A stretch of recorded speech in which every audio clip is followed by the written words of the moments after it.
एक रेंज का बाजार रहा है। निफ्टी की अगर मोटा मोटी रेंज देखें तो कितने 110 115 को के आसपास की रेंज रही है। डिम्पी, क्या संकेत मिल रहे हैं वायदा के आंकड़ों से? देखिए, आज तो पूरी तरह से मार्केट ठंडा है और वजह भी होनी चाहिए, क्योंकि अगर आप सोमवार का सेशन देखोगे काफ़ी तेज़ था, मंगल बुध की फिर ठंडा रहा, फिर बृहस्पतिवार को बाजार के अंदर फिर से मोमेंटम आया। एक चीज़ बिल्कुल तय है कि बाजार काफ़ी स्ट्रॉन्ग हैंड्स में है और बाजार को नीचे नहीं जाना। अगर नीचे नहीं जाना, देखो आज आप सिर्फ बैंक निफ्टी को आज चेक करो, आप दिन भर में आप देखो बैंक निफ्टी बार बार नीचे तो जा रहा है लेकिन नीचे टिक नहीं रहा। 55,000 तक नहीं टेस्ट करने आ रहा, और तो छोड़ो, और दूसरे की तो बात ही नहीं है। 54,800 और उसके नीचे तक तो जाने की बात ही नहीं है। हरे निशान में है बैंक निफ्टी। और दूसरा आप ये देखोगे, एक मतलब majority of the trade, in fact मैं बोलूँगा majority of the time, in fact majority of the time ये 100 पॉइंट भी नीचे नहीं रहा। ये 55,000 का इंडेक्स है और 100 पॉइंट नीचे इसको करना कितना मुश्किल हो पा रहा है। आप ये देखो, कल 42% के आसपास की एफआईज की लॉन्ग पोजीशंस पहुंच गई हैं, फिर से 45% इनफैक्ट, और ये एकदम से बड़ी हैं, तो इसलिए बाजार तो काफ़ी स्ट्रॉन्ग हैंड्स में है। एक और चीज़ दिखा देता हूँ मैं, वो है विक्स। ये जो बोरियत आपको मार्केट के अंदर हो रही है ना, ये विक्स की वजह से हो रही है, क्योंकि विक्स डाउन हो गया। थोड़े दिन पहले तक आप 22 के विक्स पे काम कर रहे थे, आप देखो आप कुर्सी पे बैठ ही नहीं पा रहे थे। एक दिन क्या शूट अप हो रहा, वापस नीचे, फिर ऊपर, फिर नीचे हो रहा था, लेकिन अभी 16 का विक्स हो गया, करीब करीब 6 पॉइंट कम हो गए। 6 पॉइंट विक्स कम होते ही आप मार्केट को फील ऐसा कर रहे हो कि यार कुछ चल ही नहीं रहा, कुछ हो ही नहीं रहा मार्केट में। ये इसलिए ऐसा नहीं कि ना एफआईएस चले गए या फिर अर्निंग्स बंद हो गई या देश में और सारे बैंक्स बंद हैं या कामकाज नहीं हो रहा, सब कुछ वैसे ही हो रहा है, लेकिन आपको फील बैड या फिर आप रेंज में फंसा हुआ इसलिए महसूस कर रहे हो क्योंकि विक्स डाउन हो गया। ये विक्स की बड़ी इंपॉर्टेंस है, आपकी जो मन की भावना होती है ना, उसको ये रिप्रेजेंट कर देता है। एक और चीज़, आज ना एग्रेशन नहीं है बड़े शेयर्स में। अगर आप रिलायंस चेक करेंगे, एचडीएफसी चेक करेंगे, ऑल दो ये हरे निशान में तो हैं, ये कमज़ोर नहीं है, बट इनमें आज थोड़ा एग्रेशन थोड़ा सा कम है। तो ये एक और पॉइंट है जो तीसरा पॉइंट के तौर पर मेरे को आपके सामने रखना था, कि आज इन शेयर्स को अगर आप चेक करेंगे तो इनमें से 1/4% का भी बढ़त नहीं होगी। दिखाइए एक बार जो रिलायंस और एचडीएफसी बैंक, रोक के रहे हो आप, दिखाओ, है ना। और दूसरा, एडवांस डिक्लाइन की रेशियो भी दिखाओ एक बार जरा स्क्रीन पर, फटाफट से दिखाते जाओ। एडवांस डिक्लाइन की रेशियो भी अगर आप चेक करेंगे तो वो ज़रा डिस्टर्बिंग नहीं है। तो ये सारे पॉइंट्स आपको बता रहे हैं कि बाजार को नीचे नहीं जाना। फिर बाजार चल क्यों नहीं रहा? देखिए, बाजार चल तो रहा है लेकिन हर रोज नहीं चल रहा, बस इतनी ही प्रॉब्लम है। अगर ये चल नहीं रहा होता ना, तो आप जब हमने आप ये सोचिए कि अप्रैल के मिड में 15 अप्रैल से और आज मैं 15 मई में खड़ा हूं, एक महीने के अंदर आप 1000 पॉइंट से ज़्यादा चले हो निफ्टी पे। बस ये है कि रोज नहीं चल रहा। और जैसे आज ठंडा हो गया है ना, तो 2 दिन पहले भी ठंडा था, तो ये रोज़ नहीं चल रहा। लेकिन जिनके पास पोजीशंस हैं उनको ना तो डरना है, ना तो घबराना है, ना ही किसी तरीके की प्रॉब्लम्स है। अभी आप बने रहो, ट्रेलिंग स्टॉप लॉस लगाए रखो, आपको तो कोई प्रॉब्लम नहीं है सच। जिनके पास पोजीशंस नहीं हैं उनके पास 2 राउंड का फोमो आ चुका है। पहला सोमवार को आया था, फिर वो एक्सपेक्ट कर रहे थे कि थोड़ा नीचे चला जाएगा, बाजार गया भी नीचे, और जिन्होंने इस अपॉर्चुनिटी का फ़ायदा उठा लिया 24,500 पे, तो ठीक है, नहीं तो फोमो फिर से बृहस्पतिवार को उनके घर में पहुंचा है। ये फोमो आपसे गलत फैसले की तरफ आपको धकेल देगा। इसलिए एक काम आप करो, जिनके पास पोजीशंस नहीं है वो थोड़े अपने लेवल्स पे खड़े रहो और अपने मन को और अपने दिमाग को समझा लो कि भैया ये रेट मिलेंगे तो मैं खरीदूंगा, नहीं मिलेंगे तो मैं छोड़ दूंगा। ठीक है, अगर आप इंडेक्स के ट्रेडर हो तो। एग्जाम्पल के लिए 24,800 और बैंक निफ्टी के लिए 54,800, तो ये दोनों लेवल्स के साथ आप खड़े रहो, मिल जाएंगे तो ठीक है, नहीं तो नहीं सही। ठीक, एक और चीज़, फ्राइडे का सेशन है, आज के सेशन की जो क्लोजिंग होगी और मंडे की जो ओपनिंग होगी उसके बीच में डिफरेंसेस हो सकते हैं। ये गैप डाउन और गैप अप के फॉर्म में भी हो सकते हैं। ठीक है, हालांकि विक्स ये अलाउ करता है कि सैटरडे संडे कुछ बड़ी घटना सामने नहीं आएगी शायद। तो कहाँ जाएगा निफ्टी? निफ्टी कहाँ जाएगा? कहीं नहीं जाएगा, यहीं रहेगा। नहीं, लेकिन सवाल बहुत जायज़ है, क्योंकि जब एकदम छोटी सी रेंज में ट्रेड करें तो फिर नेक्स्ट आपका सवाल ये होता है कि ऊपर जाएंगे या नीचे, करेक्ट। लेकिन इसके लिए क्या होता है कि थोड़ा इतिहास को देख लेते हैं। कई बार इतिहास अपने आप को दोहराए ना दोहराए, लेकिन इतिहास आपको काफ़ी कुछ संकेत भविष्य के लिए देता है जी। तो पिछले 5-7 दिनों के मूड के में जाते हैं, और पिछले 5-7 दिनों का ट्रेंड ऐसा रहा है यहाँ, एक दिन मजबूती, एक दिन कमजोरी, एक दिन मजबूती, एक दिन कमजोरी, है ना। और अगर कमजोरी नहीं हो तो आराम, जो आपको परसों दिखा था, कल फिर से तेजी, उसके एक दिन पहले बड़ी कमजोरी हुई। सो कुल मिला के आज का दिन आराम का होना था, सुबह अपना अंदाजा था कि कोई बड़ी बात नहीं, कल के बड़े उछाल के बाद आज, क्योंकि कल शॉर्ट कवरिंग का सहारा मिल गया, आज आपको फ्रेश खरीदारी चाहिए, इसलिए हो सकता है हम आराम करें। वो आराम बहुत अच्छा है।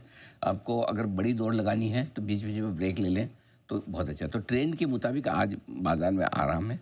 और सेम ट्रेंड एफआईएस का भी आप देखिए, एक दिन बड़ी खरीदारी करेंगे, दूसरे दिन थोड़ा रुकेंगे, एक आध दिन बाद फिर से वापस बड़ी खरीदारी करेंगे। वही ट्रेंड आज भी दिख रहा है। करेक्ट।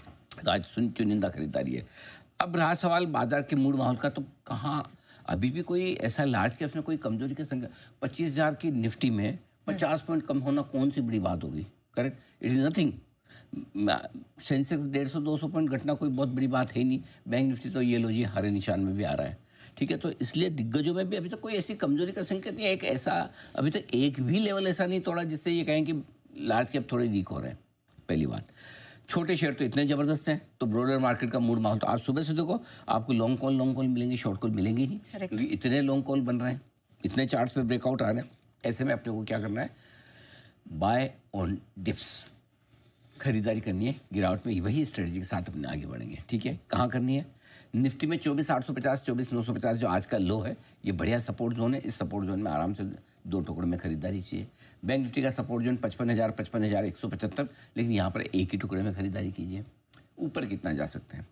24,100 के ऊपर, माफ कीजिएगा 25,100 के ऊपर फ्रेश मजबूती बनेगी, क्योंकि कल का हाई और आज का हाई लगभग बराबर है।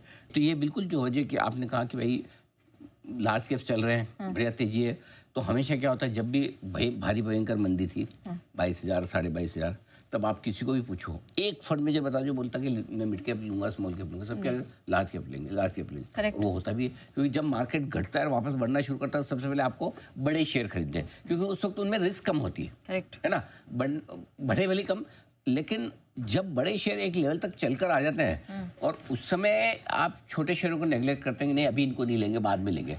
अब वो बाद क्या है? यही तो है वो बाद जब लेना था। तो अब आ रही है, एक तो वो रीजन है। दूसरा क्या है, अगर कभी कभार अभी बीच में 2 दिन आपने देखा एफआईएस बड़े बड़े बेच गए, अब आपको ये तो नहीं पता ना कौन सा एफआईएस कब बेचेगा। करेक्ट। भाई लॉन्ग अर्ली फंड खरीदेगा तो कोई हेज फंड बेच जाएगा, कोई फंड इंडिया पे बुलिश है और चाइना पे बेरिश है, वो रिवर्स करेगा तो वो बेच जाएगा। यू नेवर नो, एफआईएस में तो अलग अलग तरह के इंसान है ना, कभी कोई भी बेच सकता है। तो ऐसी सिचुएशन में एफआईएस के पसंदीदा स्टॉक बेचने में तो वही एचडीएफसी, आईसीआईसीआई, टीसीएस, रिलायंस होते हैं। उनको थोड़ी ये वाले बेचने हैं, छोटे छोटे जो हमारे चल रहे हैं, है ना? सो इसीलिए मिड कैप स्मॉल कैप शेयरों में वहां पर सेलिंग प्रेशर भी कम है, तो आसानी है उनके लिए। तो इसलिए मिड कैप स्मॉल कैप के बढ़ने की दोनों वजह, एक कैचअप रैली और दूसरा एफआईएस की बिकवाली का प्रेशर आने का डर ही नहीं है वहां पर। दोनों चीजें बढ़ा रहे हैं। डन। तो सर अब सेक्टर्स भी बता दीजिए, कौन से तेजी वाले हैं, कौन से कमजोर हैं? भारत सरकार सब तेजी वहीं की वहीं है एकदम। आज देखो सारी सरकारी कंपनियां, पीएसयू स्टॉक्स गजब के एक्शन में। इनफैक्ट आज पिक्स भी वहीं से आई, क्या करोगे, वहीं सारे आए। कहीं रेलवे देखो जबरदस्त चल रहे, पावर देखो जबरदस्त, हमारा एचएल देखो। याद रखना, बता रहा हूं मैं, फिर मत बोलना बार बार नहीं बोला था। 10,000 ना हो जाए तो नाम बदल देना। इनफैक्ट सर आपने एचएल का जिक्र किया तो मैं बता देती हूँ, रिकमेंडेशन आप ही की तरफ से आई थी। तो सरकारी कंपनियां, डिफेंस, पावर, रेलवे और कुछ रह गया सर? हाँ रह गया, बहुत कुछ रह गया। देखो मार्केट इंफ्रास्ट्रक्चर स्टॉक्स जो हम कहते हैं कि जो बाजार से जुड़े हुए stocks, brokers, mutual funds, registrar and transfer agents, depositories, क्या गजब की तेजियां हो रही है।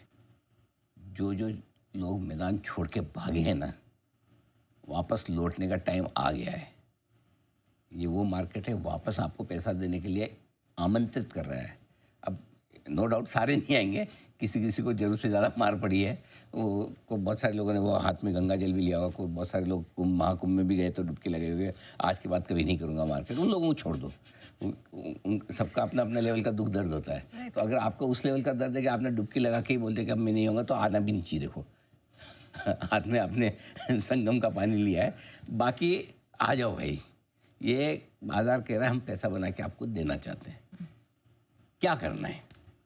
जो पिछली बार गलतियां की वो नहीं करनी, बस पैसा बाकी सब अपने आप बन जाएगा। गलतियां नहीं करोगे तो पैसा अपने आप बन जाएगा। तो पिछली बार कहीं अगर आपको लगता है आपने खराब शेयर ले लिए, जो क्वालिटी कम थी, चलो तेजी में ले लेते हैं, क्या फ़र्क पड़ता है। दूसरा, पिछली बार अगर आपने ज़रूरत से ज़्यादा ले लिए। तीसरा, पिछली बार आपने बहुत ज़्यादा अपनी कैपेसिटी से ज़्यादा। जब मार्केट में ऐसा बूफे लगा तो सबको लगता है मैं और ले लूँ, मैं और ले लूँ, मैं और ले लूँ। तो वो अगर आपने उस समय जरूर से ज़्यादा भर लिया प्लेट में, फिर संभली नहीं, प्लेट ही गिर गई। वैसा हाल है। तो अभी आपको पिछली बार जो 2-3 गलतियाँ की वो नहीं करनी। करेक्ट। और अगर वो गलतियाँ नहीं दोहराएंगे तो पैसा अपने आप बाजार बना के दे देगा आपको। टाइम आया है, बस ज़्यादातर चीज़ें पॉजिटिव है। नॉट दैट कि मार्केट एक तरफा ही चलेगा, ये 30,000 हो जाएगा। मैं तो टारगेट देता भी नहीं वो वैसे वाले, ये 30,000 हो जाएगा, 28,000, at a time, one at a time, आराम से चलते रहो। बट पॉइंट ये है कि बढ़िया और बड़ी तेजी के लिए तैयार हो रहा है बाजार, तो हर डिप पे आपको मौके देगा। Worst is behind us and better time is ahead. तो आपको धीरे धीरे करके पैसा बनाने के बारे में सोचना चाहिए। लौट आओ, जहाँ कहीं भी हो, आपको कोई कुछ नहीं कहेगा।